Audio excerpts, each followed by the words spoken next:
Tatlong karagdagang police station naman ang pinasinayaan ng Puerto Princesa City Police Station sa kanilang nasasakupan.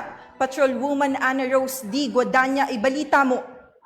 Pinayaan ang tatlong bagong gusali ng police stations ng Puerto Princesa City Police Office na pinangunahan ng City Director na ginanap sa kani-kanilang istasyon sa Mini City Hall sa Barangay Los Viminda, Barangay Macarascas at Barangay San Rafael nito lamang ika-16 ng Pebrero taong kasalukuyan.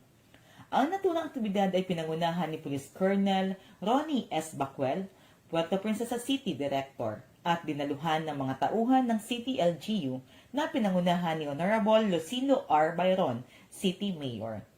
Kasama sa mga dumalo ang mga City Councilors, mga opisyal ng bawat barangay, mga miyembro ng religious sectors, at City Youth Council.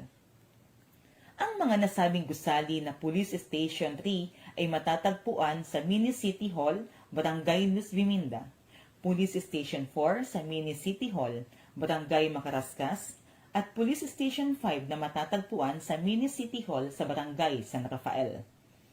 Ang programang ito ay isa lamang sa mga layunin ni CPNP Police General Benjamin Acorda Jr.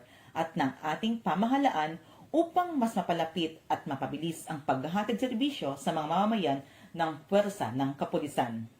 Hinihikayat ang lahat ng mamamayan ng Puerto Princesa City na makiisa at makipagtulungan sa kapulisan upang masugpo ang kriminalidad sa lugar at magkaroon ng maayos at mapayapang lipunan.